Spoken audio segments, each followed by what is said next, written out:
प्रायोजक friends biotech, किसानों का विश्वास, खेती उपयोगी सभी प्रकार के ऑर्गेनिक औषधि एवं खतों के लिए आज ही संपर्क करें फ्रेंड्स बायोटेक। केएम टीवी देखने वाले सभी दर्शकों का फिर से आपका प्यारा सा शो जिंदगी, इसमें मैं श्रीकांत स्वागत करता हूँ। जी हाँ दर्शकों, जिंदगी कभी हंसाती है, कभी रुलाती है और बहुत कुछ अपने को सिखा देती है। इसी जिंदगी शो के माध्यम से हम हर बार आपको कुछ ऐसी जिंदगियों से रूबरू कराते हैं जिनकी जिंदगी पढ़, सुन या देखकर बड़ी बड़ी जिंदगियां बन जाती है। तो इसी जिंदगी शो के माध्यम से आज हमारे साथ जुड़े हैं नीलिमा मिश्रा जी। जी हाँ दर्शकों, नाम सुन के आपको याद आया होगा, अभी अभी उनको एक पद्मश्री अवार्ड भी मिला है। उनसे ही सुनेंगे किस किस के अवार्ड उनसे मिले हैं और क्या है उनकी ज़िंदगी कि उनको इतना बड़ा अवार्ड भारत सरकार ने दिया गया है। हमारे साथ जुड़े हैं नीलिमा मिश्रा जी। नमस्कार मैम। नमस्ते मैम, जिंदगी शो के माध्यम से हम आपका स्वागत करते हैं केएम टीवी में।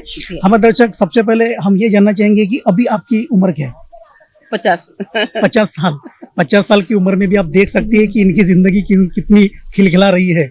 50 साल में तो अभी हम देखें तो बहुत से पौधे मुरझा जाते हैं, मगर आज भी ऐसा लगता है कि अभी अभी ये पौधा अंकुर से बाहर निकला है। हम जानेंगे कि मैम, हम जानना चाहते हैं कि जैसे कि आपने जो गोदड़ी का किया है, महिला सक्षमीकरण का कार्यक्रम चल रहा है, उनको रोजगार देना है, ऐसी प्रक्रिया चल रही है, उसके माध्यम से आपको अवार्ड भी दिया गया है। तो आप स्टार्टिंग से बताएंगे हमको कि आपका जन्म, एजुकेशन और इस प्रवाह में आप किस तरह से आए?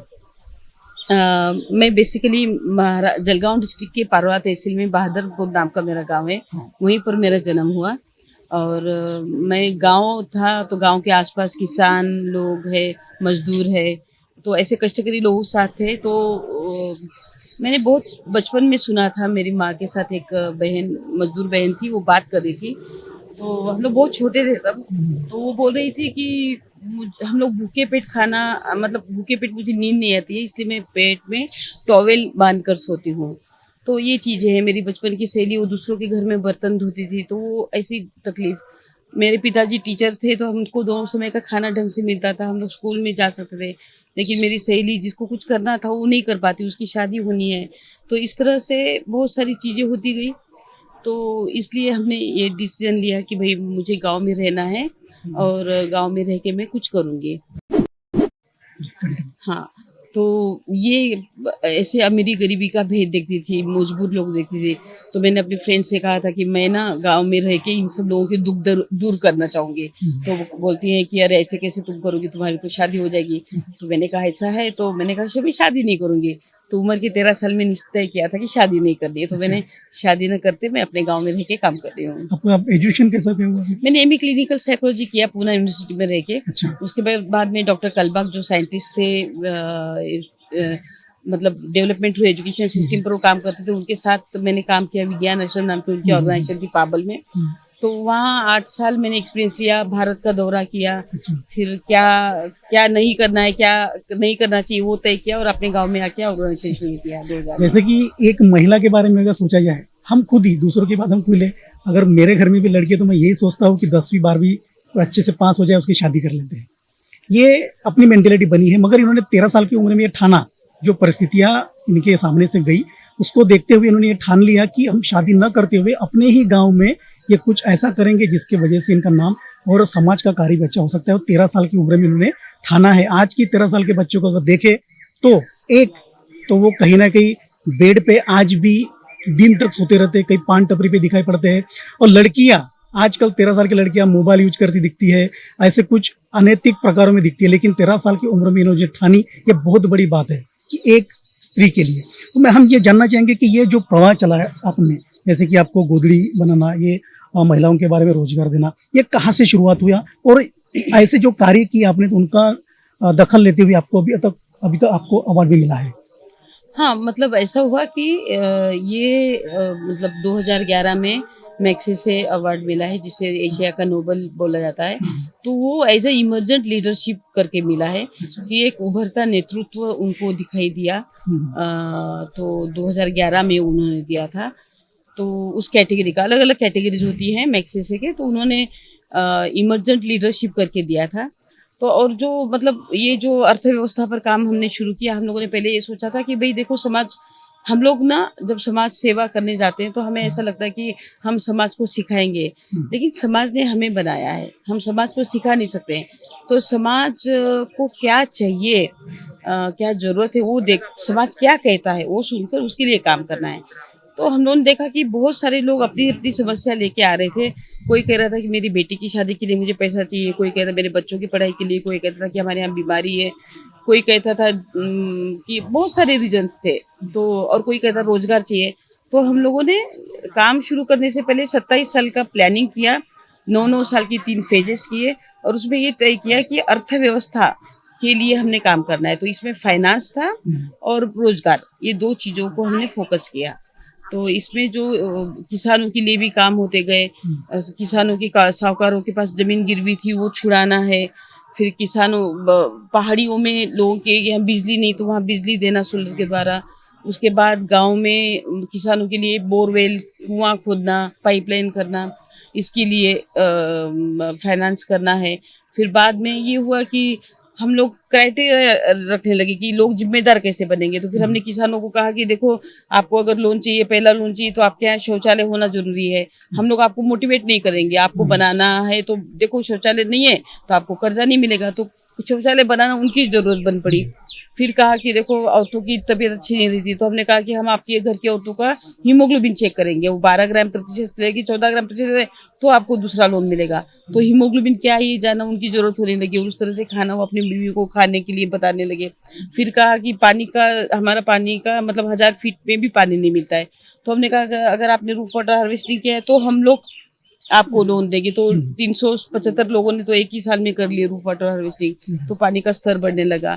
वाटरशेड डेवलपमेंट में हम लोगों ने अपना खुद का जेसीबी अर्थ मोअर मशीन लिया, तो 8-8 हजार फुट लंबाई के नाले को खोदना, उसका डिप करना, ये वाला काम शुरू हुआ। फिर महिलाओं के रोजगार के लिए अलग अलग एम्ब्रॉयडरी की काम है, गोधड़ी सिलना है। मतलब ऐसे हम लोग 501 महिलाएं बैठे थे कि क्या काम करना। हर हर हमेशा की तरह लोग बोल रहे कि उद्बत्ती, अगरबत्ती, मेणबत्ती बनाना। तो हम लोगों ने कहा कि एक महिला बोलती हम लोग तो गोधड़ियां बनाना जानते हैं। तो सब लोग उसे हंसने पड़ी कि अरे गोधड़ी कोई बनाता है क्या। तो हमने कहा नए कपड़े की क्यों नहीं बना सकते। हम लोगों ने बनाना शुरू कर दिया, तो हमें फॉरेन से ऑर्डर्स आने लगी। फिर उसके बाद कुर्तीज बनाने लगे, पटियाला, गाउन। और हमारे गांव की महिलाएं, 100 से अधिक महिलाएं पूरे महाराष्ट्र में जाके डोर टू डोर मार्केटिंग करने लगी। मतलब हफ्ते की 3 से 4 दिन लोग बाहर ही रह के काम करते हैं।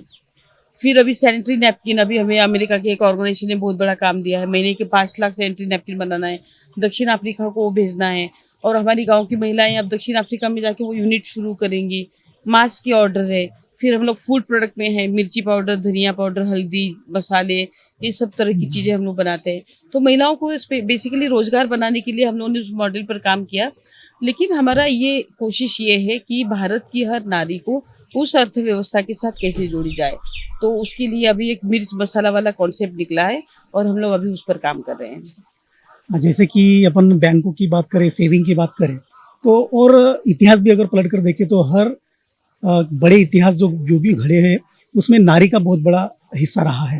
तो हमको तो ये भी लगता है कि जो बैंक की ये संकल्पना जो है नारी से ही कहीं ना कहीं आई है, क्योंकि सबसे ज़्यादा सेविंग, खर्चा कैसे करना है, कहाँ से बचाना है, ये सारी चीज़ें नारी ही सोचती है। तो हो सकता है कि उन्हीं की संकल्पना से बैंक, ये संकल्पना आई और अभी हम बैंक में डिपॉजिट करते हैं। दूसरी बात अर्थ संकल्पना, जिन्होंने बताया कि लोन डिसबर्समेंट में भी इन्होंने एक साइकिल रखी है जो गवर्नमेंट अब तक नहीं कर सकी, बराबर, ये बहुत बड़े पैमाने में नहीं कर सकी। कि जैसा हीमोग्लोबिन बढ़ाना, ये अभी नई बात सुनने को मिली कि अगर आपका हीमोग्लोबिन बढ़ता है तो आपको लोन मिलेगा। अगर आपकी खेती वो तरीके से है या फिर आपके घर में शौचालय है, अभी तो बहुत ग्रामीण भाग में सरकार माथा पीटे लेकिन शौचालय नहीं बनाते लोग, लेकिन इन्होंने वो नीड जरूरत पैदा करते हुए या सारी चीज़ें उनको हेल्थ का देखते हुए भी ये सारा परिवर्तन इन्होंने अब तक बनाया है। तो मैडम आप क्या, ये जैसे कि जो कारवां चल रहा है, आगे का भी आपने बताया कि आपको जो मिर्च मसाला वो भी इनसे चला रहे, तो जैसे फर्स्ट टाइम आपको जब अवार्ड मिला, सम्मान के लिए नॉमिनेट हुए, तब एक डिक्लियर तस्वीर, स्पष्ट तस्वीर और धुंधली तस्वीर, ये किन की नजर आई कि जिनके आपको लगा कि इनकी वजह से ये सब मैं कर पाई? ये देखिए, माँ बाप का तो सब कुछ रहता ही है, उनका तो सवाल ही नहीं है। लेकिन अगर कार्य के बारे में बताया जाए तो ये होता है कि ना, ऑर्गेनाइजेशंस एक सेट होता है ना, कि कोई कॉलेज बनाता है, कोई मेडिकल कॉलेज चलाता है, कोई स्कूल चलाते हैं, है ना, कोई चैरिटी ऑर्गेनाइजेशन चलाते हैं। ये जो काम था, ये तो इसका जो कॉन्सेप्ट था, तो ये तो दिमाग में था और ये मॉडल कहीं नहीं देखा गया। तो भाई आप कह सकते हो कि भाई मैं वाटरशेड डेवलपमेंट में काम करता हूँ, मैं खेती के लिए काम करता हूँ। ये वाला काम जो ऐसा था कि एक खोज थी, दिमाग में एक सोच थी कि मतलब आर्थिक विषमता जो है उसकी दरी कम कैसे करें, अमीरी गरीबी का भेद कैसे कम करें। उसका एक कांस्टेंट एफर्ट, कांस्टेंट एक्सपेरिमेंट करके देखना, और ये था। तो हम लोगों को बता नहीं सकते कि भाई हम लोग चैरिटी के काम कर रहे हैं। चैरिटी का कैसा होता है कि कोई अनाथ आश्रम चल रहा है तो भाई दिल से चलो हम लोग खुद दे देते हैं, पर ये काम एक्सपेरिमेंट ओरिएंटेड था। तो इस काम में विश्वास रखना और इस काम का महत्व समझना, ये सपोर्टर्स का बहुत जरूरी काम था। हम लोगों ने क्या कहा, हमें अपने दिमाग से सोचना है, तो सरकार से पैसा नहीं लेना है। तो आज 22 साल हो गए, हमने सरकार से आज तक 1 रुपया नहीं लिया। तो हमें ऐसे एक्सपेरिमेंट, देखो सस्टेनेबल काम तो हमें करना है कि हम अपने पैरों पर खड़े रहो, और हमें ये मॉडल दूसरी संस्थाओं को भी देना है कि आप अपने खुद के पैरों पर खड़े रहो। लेकिन शुरू में बहुत लोगों की जरूरत पड़ती है मदद की। तो ऐसे एक डॉक्टर जगन्नाथ वाणी जी हैं, जो अब नहीं रहे, कनाडा में स्थित है, और रमेश जी कचोलिया, जो भारत की बहुत सारी संस्थाओं को मदद करते, बिना नाम का, बिना इसका। तो ऐसे लोग थे जिन्होंने विश्वास रखा और सपोर्ट किया। मैं सच बोलती हूँ, ये लोगों की मुझे याद आई। और गांव वाले लोग, जो जिस गांव की बहनें घर से बाहर नहीं निकलती थी, वो आज उसी गांव के परिवार के लोग अपने घर की महिलाओं को हर हफ्ते के 3 से 4 दिन बाहर भेजते मार्केटिंग के लिए। पूरे महाराष्ट्र में वो लोग घूमते हैं। तो गांव का बहुत बड़ा श्रेय आया, और बहनों ने विश्वास रखा, सारा काम करती है। आप देखिए, आप मुझे 5 लाख नैपकिन एक महीने में बनानी है, तो इसके लिए बहनें मेहनत करती हैं। गोधड़ी की ऑर्डर, जब हमें 1 लाख गोधड़ियों की ऑर्डर थी, तो बहनें खेत का काम करके रात को, कि भाई हमें कमिटमेंट पूरी करनी है, इसलिए रात को वो लोग गोधड़ियां सिलती थी।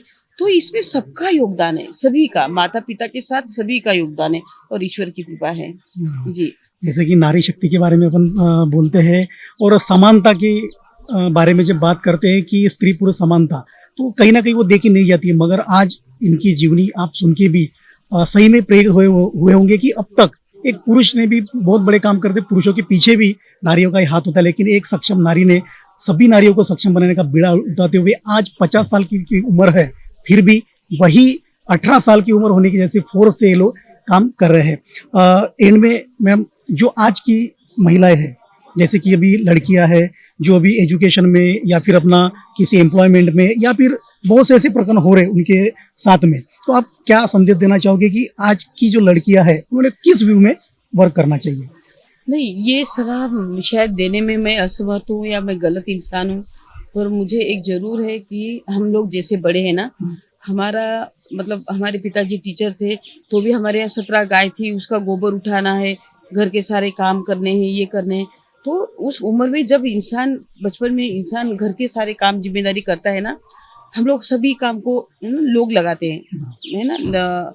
तो जब बच्चा काम करता है, हम लोग मतलब गोबर उठाते थे, खेत से गाय के लिए चारा लाते थे, गैया का दूध निकालते थे, वो सारा साफ करते थे, कचरा उठा उठा के हम लोग बाहर डाल के आते थे, खाना चूल्हे पर खाना बनाते थे, बर्तन घिसते थे।